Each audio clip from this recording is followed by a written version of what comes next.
This is from the Associated Press earlier today. The president says the allegations of Russian meddling in the U.S. presidential election are, quote, fiction, invented by the Democrats in order to explain their loss. Now, would it surprise you to know that the president who said that is not Donald Trump? It's not. That's actually what Russian President Vladimir Putin said in an interview released earlier today. President Putin must be having a bit of a mind meld with the White House, because our own president, the aforementioned Donald Trump, said nearly the exact same thing this morning, tweeting, quote, Russian officials must be laughing at the U.S. and how a lame excuse for why the Dems lost the election has taken over the fake news. And while the Kremlin and the White House seem to be working off the same talking points, that's not the case when it comes to our long-standing allies. Following last week's NATO and G7 summits, German Chancellor Angela Merkel said that her country can no longer completely rely on allies like the United States. She said, quote, the times in which we could completely depend on others are, to a certain extent, over. And she's not the only German politician who feels that way. Chancellor Merkel's main political opponent in that country's upcoming election also blasted Donald Trump for his behavior during the NATO summit.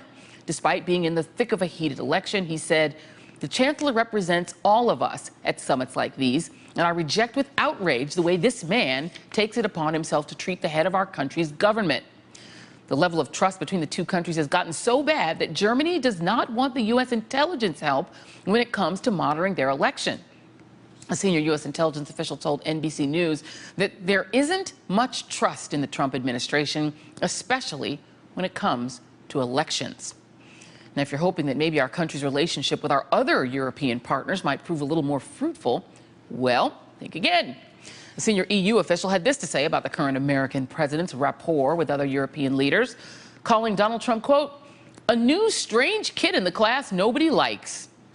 And as for that very tense handshake between Donald Trump and the new French president, Emmanuel Macron, last week, the one described as a white-knuckled, clench-jawed battle of wills, well, it turns out that was no accident. President Macron told a French newspaper that, quote, one must show that we won't make little concessions, even symbolic ones. President Macron then went on to compare Trump to the likes of strongmen like Vladimir Putin and Tayyip Erdogan. Quote, Donald Trump, the president of Turkey or the president of Russia, are of a mindset of power relations, which doesn't bother me. I don't let anything go. That's how one makes oneself respected. Talk about a new world order. Wow. Well, joining us now is Ivo Daalder. He's a former U.S. ambassador to NATO, who is now president of the Chicago Council on Global Affairs. All right, Ambassador Daalder, thank you so much for being here. And first of all, let's start with the relationship with Germany. How much should the American people be concerned at what appears to be Germany's willingness to break, essentially, from the United States? Well, it is concerning that the relationship between the United States and what really is our most important European ally, Germany, the strongest economy, the leader of the European Union, and a major player when it comes to our relations with Russia, that relationship is not as strong as it should be. I don't think it's breaking. I think Chancellor Merkel was making a point that she had another not such a great meeting with President Trump. Her first meeting in March wasn't very good. This meeting in both NATO and in Italy at the G7 summit was a problem.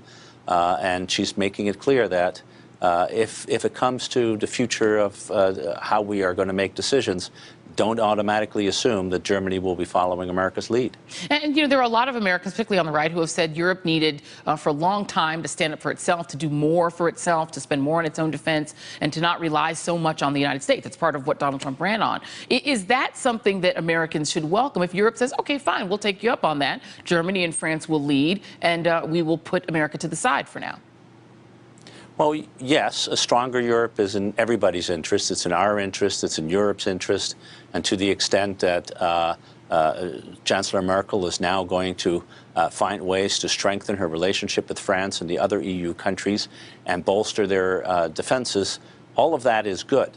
But only if it takes place within a larger context of a strong transatlantic relationship. It's not Europe or the transatlantic alliance. It really has to be Europe and the transatlantic alliance. Yeah. And one of the things that we encourage the Europeans to do is to do more. and to do more and be more capable, but within the context of our commitment to NATO and their commitment to NATO. And are you among those who thought that it was sort of catastrophic, really, and a huge error for Donald Trump not to explicitly endorse Article 5 when he was standing at that 9/11 memorial? Yeah, I do, both because of the situation where he found himself, as you said, next to the 9/11 memorial, which, after all, was the 9/11 attacks, was the first and only time that NATO invoked Article 5, the collective defense provision of the NATO treaty, but also because during the campaign he had said things about NATO. He called it obsolete and not necessary anymore.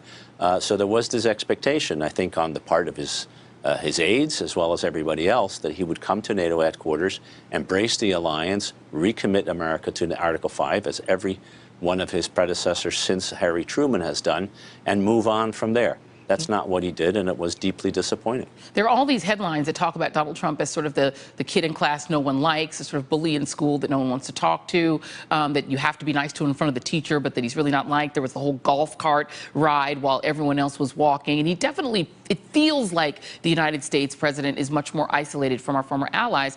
And then you've got this interesting story. There's an article that came out while we were on the air from the Associated Press, and here's how it reads. It says, President Donald Trump has been handing out his cell phone number to world leaders and urging them to call him directly, an unusual invitation that breaks diplomatic protocol and is raising concerns about the security and secrecy of the U.S. Commander-in-Chief's communications. And according to this report, Canadian Prime Minister Justin Trudeau has already taken advantage of the offer.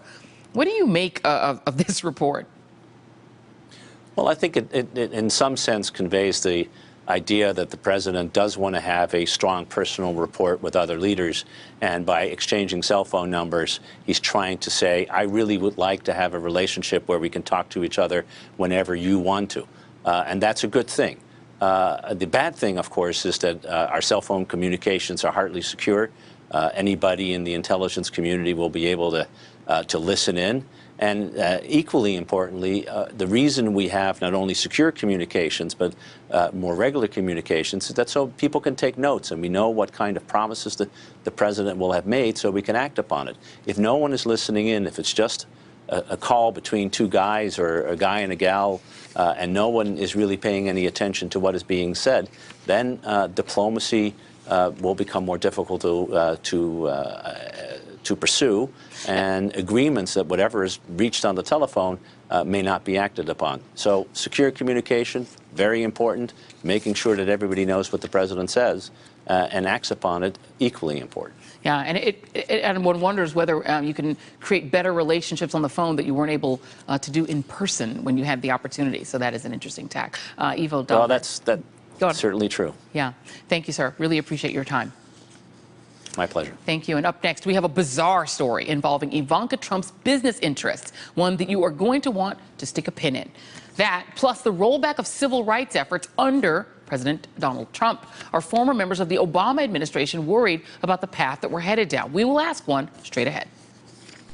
Hey there, I'm Chris Hayes from MSNBC. Thanks for watching MSNBC on YouTube. If you want to keep up to date with the videos we're putting out, you can click subscribe just below me, or click over on this list to see lots of other great videos.